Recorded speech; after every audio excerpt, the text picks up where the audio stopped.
Shalom, salam damai sejahtera bagi kita semua, umat yang dikasihi Tuhan dimanapun kita berada.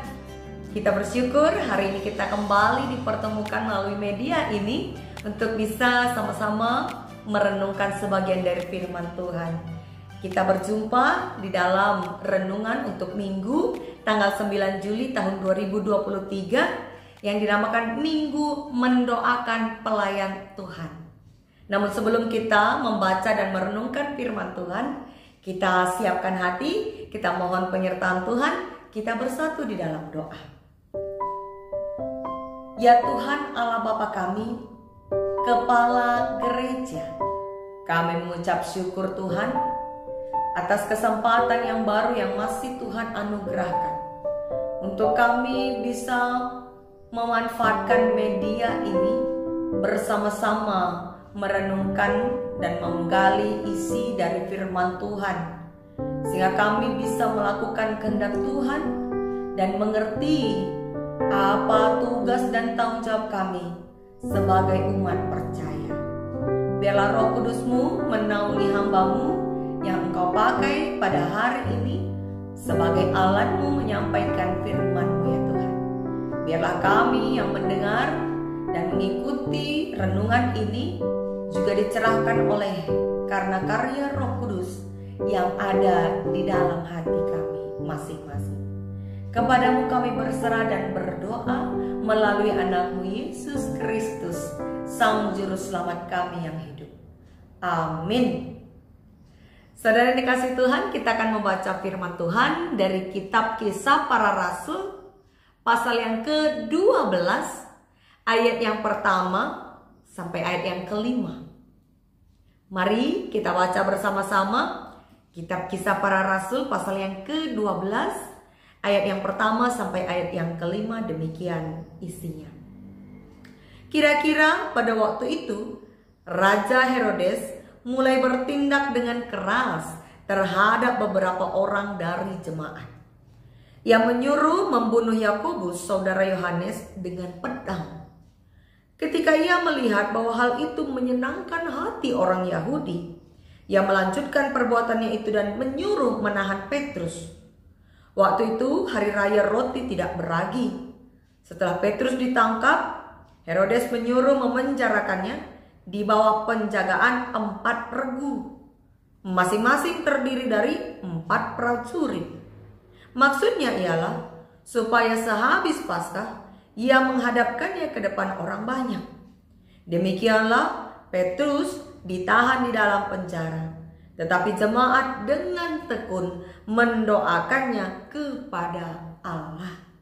Sampai demikianlah nas firman Tuhan untuk kita renungkan dengan tema tekun mendoakan pelayan Tuhan. Saudara yang dikasihi Tuhan, sebelum kita merenungkan firman Tuhan hari ini, adakah saudara pernah atau seberapa sering mendoakan pelayan Tuhan? Pada suatu kali ada seorang anak bercerita tentang bagaimana kehidupan bapaknya yang telah sembuh dari penyakitnya setelah bertahun-tahun sakit dan berobat ke sana kemari tetapi tak kunjung sembuh. Herannya, setelah didoakan oleh seorang pendeta, ia merasa sangat luar biasa. Tuhan bekerja melalui doanya, sehingga bapaknya mengalami mujizat kesembuhan. Selain itu, sang anak juga memuji para petua diaken yang melayani di sektornya, yang selalu setia mendampingi pendeta setiap kali mereka minta didoakan. Setiap kali mereka minta didoakan, pendeta dan pertua diaken selalu datang. Tetapi cerita itu terhenti ketika ia ditanyakan satu hal. Apa itu?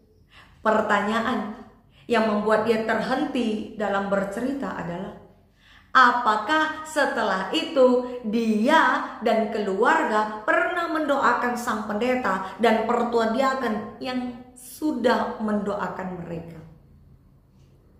Mereka pun terdiam Keluarga itu terdiam sambil tersenyum malu karena yang mereka lakukan selama ini hanyalah menerima pelayanan, tetapi lupa untuk mendoakan hamba-hamba Tuhan yang telah melayani mereka. Saudara yang dikasihi Tuhan, bagaimana pengalaman saudara? Pernahkah saudara mendoakan hamba-hamba Tuhan yang telah melayani saudara dan keluarga saudara? Atau sama dengan pengalaman si anak atau keluarga tadi yang hanya minta didoakan lalu lupa mendoakan kembali para hamba-hamba Tuhan? Lalu apakah sebenarnya perlu jemaat itu mendoakan hamba-hamba Tuhan? Apa pentingnya? Mari kita terlebih dahulu mendalami nats firman Tuhan hari ini. Saudara yang dikasihi Tuhan, kitab Kisah Para Rasul adalah kisah-kisah pelayanan murid-murid Yesus dan kehidupan jemaat mula-mula. Tepatnya setelah Tuhan Yesus naik ke sorga. Bagaimana Yohanes dan Petrus banyak melakukan mukjizat, ya. Orang yang sudah 8 tahun lumpuh pun bisa kembali berjalan. Itu bisa kita baca di pasal yang ke-3. Pelayanan dan mukjizat yang dikerjakan para murid Tuhan Yesus membuat semakin banyak orang percaya dan menjadi pengikut Kristus. Apalagi setelah mereka dipenuhi oleh Roh Kudus, banyak orang yang takjub dan menjadi percaya. Ditambah lagi dengan kisah Petrus membangkitkan seorang perempuan yang bernama Tabita. Jadi bisa kita bayangkan pertumbuhan jemaat mula-mula luar biasa. Hingga sampailah pada kisah penganiayaan. Konteksnya kitab Kisah Para Rasul pasal yang ke-12 ini adalah bagaimana jemaat mula-mula mengalami penganiayaan. Dan itu dimulai dari pasal yang ke-8 sebenarnya. Pada zaman itu, selain Saulus yang nantinya akan menjadi Paulus, juga ada raja yang bernama Herodes yang juga berusaha memutus rantai penyebaran penginjilan. Herodes kemungkinan besar adalah keturunan Raja Herodes, kemungkinan cucunya, ya, Herodes yang hendak membunuh Yesus ketika Yesus masih bayi. Herodes ini menyuruh orang untuk membunuh Yakobus, murid Yesus, saudara Yohanes. Dibunuh dengan apa? Dibunuh dengan pedang. Lalu karena ia melihat reaksi orang-orang Yahudi senang, ya, di ayat ketiga dikatakan bahwa itu menyenangkan hati orang Yahudi, ia pun kembali melanjutkan aksi dan perbuatannya dengan memenjarakan Petrus. Bukan main-main, dia memenjarakan Petrus dengan pengawasan yang ketat sampai 4 regu, dan masing-masing regu terdiri dari 4 prajurit. Jadi totalnya ada 16 prajurit yang berjaga di penjara untuk menjaga supaya Petrus tidak lolos. 16 orang. Bisa kita bayangkan, Petrus diperlakukan bak seorang penjahat, ya. Secara logika tentu Petrus tidak akan mungkin bisa lolos dari penjara. Dan itulah tujuan Herodes. Ia ingin Petrus tetap berada di dalam penjara sampai nantinya setelah habis hari Paskah. Dia akan menghadapkan Petrus ke hadapan semua orang atau orang banyak. Lalu apa yang terjadi? Ketika Petrus di dalam penjara dengan pengawalan yang ketat, sebagai sebuah aksi Herodes untuk mencuri hati, mengambil hati orang-orang Yahudi ketika itu, para jemaat berdoa dengan tekun untuk mendoakan Petrus. Ayat yang ke-5. Lalu apa makna dari firman Tuhan yang melandasi renungan kita ini? Saudaraku yang dikasihi Tuhan, Herodes yang hanya mengandalkan logikanya saja, benar-benar menganggap bahwa apa ia perbuat itu sudah cukup hebat. Ia membuat 4 regu masing-masing diisi oleh 4 prajurit. Karena dia pikir dengan cara itu Petrus sudah pasti tidak bisa lolos, sudah pasti tidak melarikan diri. Tetapi kalau kita baca seterusnya, pada malam sebelum Herodes hendak menghadapkan Petrus kepada orang banyak, terjadilah mujizat, di mana Tuhan mengutus malaikatnya membebaskan Petrus sampai ke pintu gerbang besi kota. Ia melewati prajurit demi prajurit tanpa hambatan sedikit pun. Tidak ada hambatan. Bahkan belenggunya terlepas sendiri, bukan dengan kekerasan. Inilah kuasa Tuhan yang menandakan bahwa kuasa Tuhan itu tidaklah terbatas. Karena itu firman Tuhan hari ini mengingatkan kita bahwa tidak ada yang tidak bisa dilewati bila Tuhan sudah memberi jalan. Kekuatan doa jemaat yang ketika itu mendoakan Petrus membuat Petrus secara ajaib bisa bebas. Bahkan jemaat-jemaat itu juga hampir tidak percaya, tercengang ketika melihat Petrus sudah bebas. Itu bisa kita baca di ayat berikutnya. Ini mengatakan bahwa tidak ada yang tidak bisa dilakukan oleh Tuhan. Tuhan itu berkuasa. Maka berdoalah dan nantikanlah Tuhan bertindak. Berdoa dan nantikan Tuhan bertindak. Kesehatian jemaat mula-mula untuk mendoakan Petrus dijawab Tuhan dengan cara yang sangat ajaib. Saudara ingat perkataan Tuhan Yesus dalam Markus 11 ayat 23 sampai 24 ya. Dikatakan Tuhan Yesus, percayalah kepada Allah. Sesungguhnya barang siapa yang berkata kepada gunung untuk beranjak, asal ia tidak bimbang, ya, pasti terjadi. Jadi percayalah, itulah kekuatan iman. Ya. Doa yang dilandasi dengan iman percaya akan membuahkan hasil yang ajaib. Maka saudara yang dikasih Tuhan, apapun saat ini pergumulan saudara, berdoalah, bawa kepada Tuhan. Dan biarlah juga didoakan di dalam persekutuan untuk didoakan bersama-sama. Karena kekuatan doa yang dilakukan bersama-sama akan dirasakan manfaatnya. Sikap tekun jemaat mula-mula yang berdoa bagi Petrus itu juga mengingatkan kita akan arti berserah kepada Tuhan. Memang secara manusiawi mereka seakan tidak berdaya melawan Herodes dan para prajuritnya. Tetapi mereka tidak berhenti sampai di situ. Mereka tidak menyerah lalu tidak berbuat apa-apa. Melainkan mereka berdoa, mengadu kepada Tuhan. Sebagaimana yang dilakukan oleh Daud di dalam Mazmur 35 ayat 14 sampai 18. Dia mengadu kepada Tuhan dengan menaikkan doa minta tolong. Karena banyak musuh-musuhnya yang bersuka cita apabila ia jatuh. Daud tidak mengandalkan dirinya sendiri, apalagi orang lain yang dia anggap kuat. Tetapi dia mengandalkan Tuhan dan memohon untuk diselamatkan.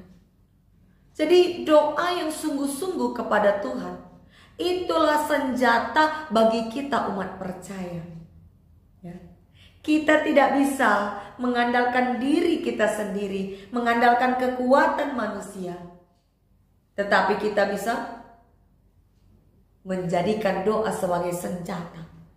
Senjata bagi kita. Itulah yang dilakukan oleh jemaat mula-mula, yang dengan tekun berdoa ketika Petrus di dalam penjara. Sehingga Petrus pun bebas. Yang terakhir, kondisi orang-orang Kristen ketika itu, yang dikejar-kejar, ditangkap, tidak boleh bebas beribadah, itu sungguh berat. Apalagi ketika menyaksikan kematian Yakobus dengan cara ditusuk pedang. Mereka tentu saja ketakutan, tetapi tidak membuat mereka hanya memikirkan diri sendiri. Tidak membuat iman mereka redup.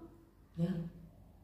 Mereka tidak hanya juga berdoa untuk keselamatan dirinya atau juga keluarganya, tetapi mereka masih ingat untuk mendoakan Rasul Petrus.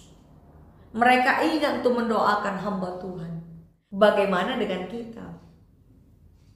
Berapa kali dalam seminggu kita mendoakan hamba-hamba Tuhan yang melayani kita di gerejanya?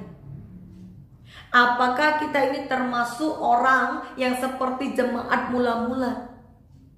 Atau jangan-jangan kita adalah tipe jemaat yang hanya mau didoakan, hanya mau dilayani saja, tetapi tidak pernah mendoakan, bahkan berpikir kalau sudah menjadi hamba Tuhan, hidupnya pasti lancar-lancar saja, tidak perlu didoakan.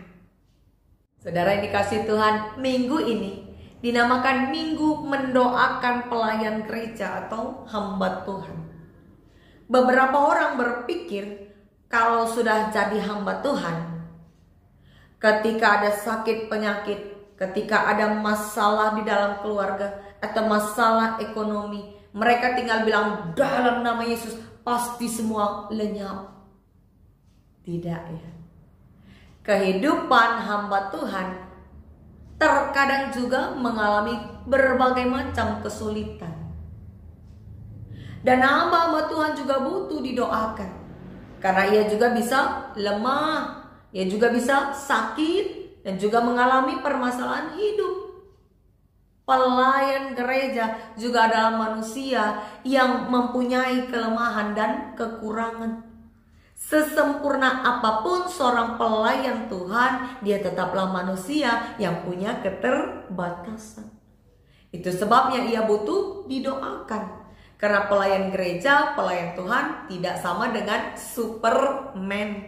Superman itu hanya ada di film rekayasa. Di dalam melayani Tuhan, banyak pelayan gereja atau hamba-hamba Tuhan juga mengalami pergumulan yang berat. Hamba-hamba Tuhan juga bisa sakit. Bahkan kalau kita baca kisah-kisah hamba-hamba Tuhan, kisah Nabi Elisa di dalam 2 Raja-Raja 13 ayat 14, bagaimana dia menderita sakit sampai mati, padahal dia hamba Tuhan yang luar biasa menerima karunia. Juga bisa sakit.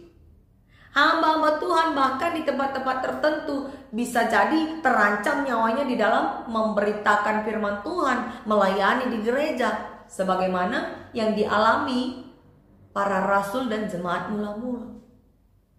Maka jadikanlah doa sebagai senjata bagi kita di dalam mendoakan pemberitaan Injil di dunia. Doakanlah hamba-hamba Tuhan. Mintalah pertolongan Tuhan bagi hamba-hambanya agar terus dimampukan untuk melayani. Agar terus juga dimampukan memperoleh hikmat dalam menghadapi berbagai tantangan. Agar dia tidak jatuh ke dalam dosa. Ya. Seorang hamba Tuhan juga bisa jadi mengalami permasalahan keluarga. Tidak seia sekata dengan Nora dan Naras ya, atau pendamping hidupnya. Bisa jadi ada masalah keluarga. Maka seorang hamba Tuhan perlu untuk didoakan. Kalau hamba Tuhan itu sehat, semangat, keluarganya damai sejahtera, pasti melayani juga dengan penuh sukacita, sehingga jemaat terus bertumbuh di dalam iman. Saudara yang dikasihi Tuhan, melakukan pekerjaan Tuhan tidaklah mudah. Karena seorang pelayan Tuhan itu pasti selalu dituntut sempurna ya. Harus selalu sempurna. Ketika ia bersaksi, berkhotbah, mengajar, semua itu akan menjadi tolak ukur penilaian para jemaat. Bagaimana kesehariannya. Ketika dia silap kata atau silap lidah, silap perbuatan, tidak sesuai sama sekali dengan ya, karakter hamba-hamba Tuhan, disitulah ia langsung dihakimi. Tapi kalau jemaat yang silap kata, silap perbuatan, ya, lain kata-kata, lain perbuatan, itu pasti diharap maklum. Padahal orang Kristen kalau kata-kata dan perbuatannya beda, ya, tidak sesuai kata-kata dan perbuatan, bisa dikatakan itu kelainan, ya. Berarti tidak sinkron kerja otak dengan tubuhnya. Ada orang yang ngakunya orang paling jujur, yang paling mau berkorban untuk pelayanan gereja, tapi tiap ada kesempatan pasti main jurus tilap. Bagaimana supaya menguntungkan dirinya? Itu tidak sesuai kata dan perbuatan. Maunya dapat untung, padahal ngakunya paling jujur. Itu kelainan. Saudara yang dikasihi Tuhan, menjadi hamba Tuhan harus bisa sesuai kata dan perbuatan. Menjadi hamba Tuhan juga harus bisa membawa orang untuk bertobat, menghentikan perbuatan dosa, dan menjadi teladan dimanapun berada. Karena tuntutan dunia, tuntutan jemaat bagi pelayan Tuhan itu sangat tinggi, sangat tinggi. Maka tugas jemaat adalah mendukung pelayanan gereja. Salah satunya dengan cara mendoakan pelayan-pelayan Tuhan. Mulailah dengan mendoakan pelayan Tuhan dari sektor kita masing-masing. Tempat kita bersekutu, tempat gereja kita bertumbuh, sampai kepada lingkup dunia. Agar pekabaran Injil terus dapat dikerjakan oleh pelayan-pelayan Tuhan. Dan roh Tuhan bekerja melalui setiap hambanya. Terkhusus untuk jemaat-jemaat yang terdekat, yang paling dekat dengan hamba Tuhan. Siapa itu? Yaitu pendamping, nora atau naras. Merekalah orang-orang pertama yang harus menopang pelayanan hamba Tuhan. Kalau sebagai teman hidup, nora atau istri pelayan Tuhan itu sukanya gosip, atau sebagai pendamping hidup, naras atau suami pelayan Tuhan sukanya berjudi, KDRT, itu pasti melemahkan sekali. Sama sekali tidak mendukung pelayanan. Maka berdoalah sebagaimana harusnya. Karena doa adalah nafas orang percaya. Maka dalam segala situasi, berdoa, andalkan Tuhan, jadikan itu senjata, dan nantikan kuasa Tuhan bekerja. Selamat mendoakan hamba Tuhan. Tuhan Yesus memberkati. Amin. Kita bersatu di dalam doa. Ya Allah Bapa kami mengucap syukur Tuhan masih mengingatkan kami kembali atas apa tugas dan tanggung jawab kami sebagai orang-orang percaya, agar kami bisa ambil bagian mendukung pelayanan pekabaran Injil, salah satunya dengan cara mendoakan hamba-hamba Tuhan, baik di gereja kami masing-masing, juga di seluruh dunia, agar seluruh hamba-hamba Tuhan terus dipenuhi roh Tuhan di dalam melayani dan di dalam pekabaran Injil. Biarlah Roh Kudus-Mu bekerja di dalam hati kami untuk terus mengingatkan kami akan pesan dari firman-Mu ini ya Tuhan, sehingga kami bisa hidup melakukan tugas dan kehendak Tuhan. Di dalam nama Yesus kami bersatu di dalam doa. Amin.